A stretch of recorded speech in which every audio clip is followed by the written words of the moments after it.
ಅರಿಷಡ್ ವರ್ಗಗಳನ್ನು ತೊರೆದು ಅಷ್ಟಮದಗಳನ್ನು ಬಿಟ್ಟು ಸಂಪ್ರದಾಯಪೂರ್ವಕ ಜಪ ತಪ ಅನುಷ್ಠಾನಗಳನ್ನು ಮಾಡುತ್ತಾ ಈಶ ದಾಸ್ಯ ಭಾವದ ನಿರಂತರ ಚಿಂತನೆಯಲ್ಲಿ ತೊಡಗಿಸಿಕೊಳ್ಳುತ್ತಾ ಜನ್ಮಾದಿ ಅಷ್ಟಕರ್ತೃತ್ವದ ಕಾರಣನಾದ ಶ್ರೀ ಹರಿಯ ಉಲುಮೆಗಾಗಿ ಬದುಕನ್ನು ಸಾಗಿಸುವುದೇ ಜೀವನದ ಸಾರ್ಥಕತೆ ಎಂದು ಸೊಗಸಾಗಿ ಸಾರ್ಥಕವೋ ವರ ವೈಷ್ಣವ ಜನ್ಮವು ಎನ್ನುವ ಈ ಕೃತಿಯಲ್ಲಿ ವಿವರಿಸಿದ್ದಾರೆ. ಸಾರ್ಥಕವೋ ವರ ವೈಷ್ಣವ ಜನುಮವು, ವೈಷ್ಣವ ಜನುಮವು ಸಾರ್ಥಕವೋ. ಸಾರ್ಥಕವೋ ವರ ವೈಷ್ಣವ ಜನುಮವು, ವೈಷ್ಣವ ಜನುಮವು ಸಾರ್ಥಕವೋ.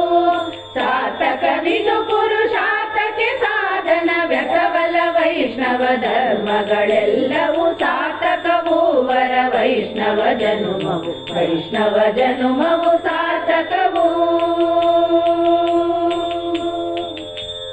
ಸ್ವಾಮಿ ದಾಸ ಭಾವವನ್ನು ನಿರಂತರ ನಿಯಮದಿಂದ ಬೋಧಿಸುತ್ತಿರುವ, ಸ್ವಾಮಿ ದಾಸ ಭಾವವನ್ನು ನಿರಂತರ ನಿಯಮದಿಂದ ಬೋಧಿಸುತ್ತಿರುವ, ಕಾಮ ಕ್ರೋಧಗಳ ಜರಿದು ಶ್ರೀಹರಿಯಲಿ, ಕಾಮ ಕ್ರೋಧಗಳ ಜರಿದು ಶ್ರೀಹರಿಯಲಿ, ಪ್ರೇಮವೇ ಪರಮ ಸಾಧನವೆಂದರಿತರೆ ಸಾರ್ಥಕವೂ ವರ ವೈಷ್ಣವ ಜನುಮವು, ವೈಷ್ಣವ ಜನುಮವು ಸಾರ್ಥಕವೂ.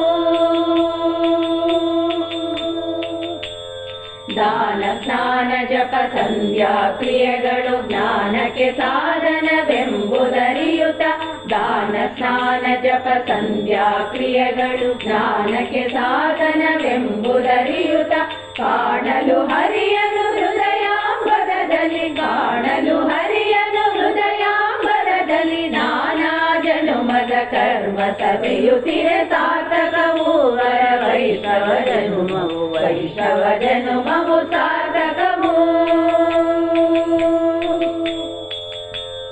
ವಿಶ್ವಜನನ ಸ್ಥಿತಿ ಪ್ರಳಯಗಳಿಗೆ ಸದಾ ಈಶ್ವರ ತಾನು ಪ್ರಸನ್ನನಾಗಲು, ವಿಶ್ವಜನನ ಸ್ಥಿತಿ ಪ್ರಳಯಗಳಿಗೆ ಸದಾ ಈಶ್ವರ ತಾನು ಪ್ರಸನ್ನನಾಗಲು, ಶಾಶ್ವತವಾದ ಸ್ವರೂಪಾನಂದವ, ಶಾಶ್ವತವಾದ ಸ್ವರೂಪಾನಂದವ ಸ್ವಸ್ವಯೋಗ್ಯ ರೀತಿಯಲ್ಲಿ ಪಡೆಯುವುದೇ ಸಾರ್ಥಕವೂ ವರ ವೈಷ್ಣವ ಜನುಮವು, ವೈಷ್ಣವ ಜನುಮವು ಸಾರ್ಥಕವೂ. ಸಾರ್ಥಕವಿದು ಪುರುಷಾರ್ಥಕ್ಕೆ ಸಾಧನ ವ್ಯರ್ಥವಲ್ಲ ವೈಷ್ಣವ ಧರ್ಮಗಳೆಲ್ಲವೂ ಸಾರ್ಥಕವೂ ವರ ವೈಷ್ಣವ ಜನುಮವು, ವೈಷ್ಣವ ಜನುಮವು ಸಾರ್ಥಕವೂ. ವೈಷ್ಣವ ಜನುಮವು ಸಾರ್ಥಕವೂ, ವೈಷ್ಣವ